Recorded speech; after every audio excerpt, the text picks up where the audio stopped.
ask visitors what they like about being here, people often say the quiet.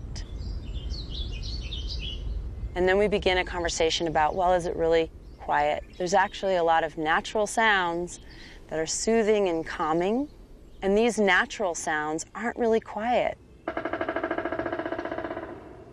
They're stimulating in a very positive way. When you start to tune in to the soundscape, you realize there's this other dimension to what we're experiencing when we're out here.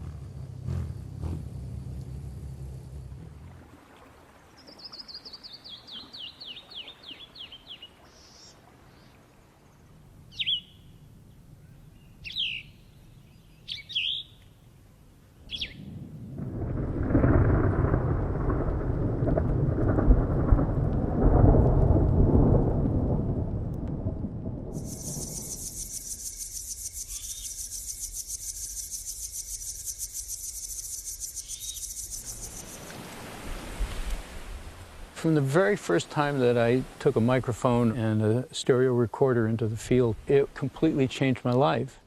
Every time I turn on my recorder and I go into the field, it doesn't matter what the habitat is, I discover something new. And I've been doing this now for almost 50 years.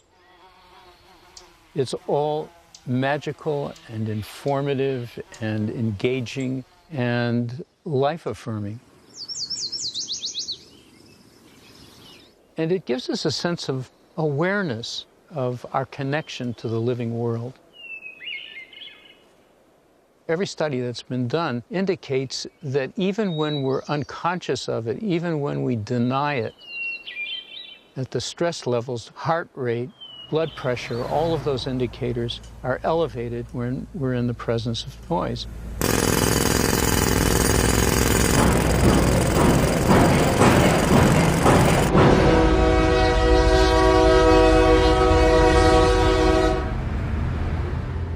When we live in cities, which most of us do, we have tuned out. We have to survive. We stop hearing sounds. So people come here and they only hear things in about a 10-foot radius around them, and they completely have to learn how to start hearing beyond.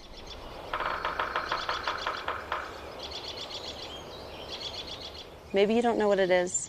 Maybe you don't know what it's telling you, but you have begun to recognize that there are a multitude of different sounds happening around you.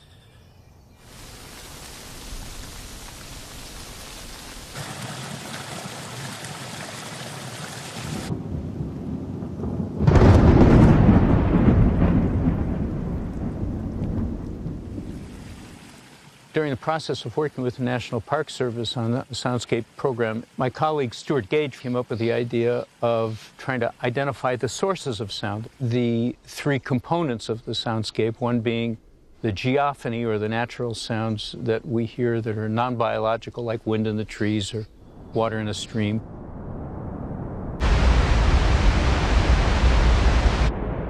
When you come to Yosemite and you hear the waterfalls, it's all encompassing, this rage of water.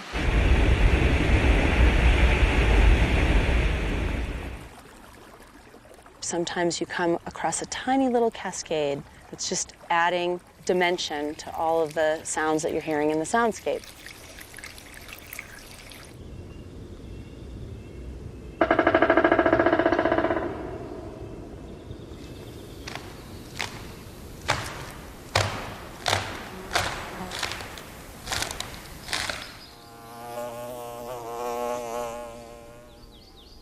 We can hear birds singing right now. We get into the biophony. That's the biological sounds, so birds are singing. The ground squirrel is doing its terrestrial alarm call, letting you know somebody is coming by on the earth. 1, 2, 3!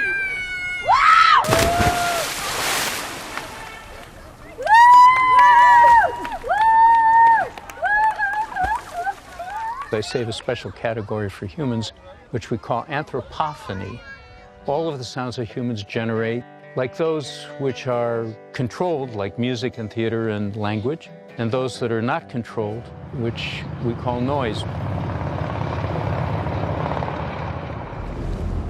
You know, the idea that the soundscape is a value worth protecting is really a new idea in the Park Service. And how do we do that? So some people question the backing up beeping sound of a vehicle or the flyover traffic of a helicopter. What does the soundscape sound like in a healthy Yosemite landscape?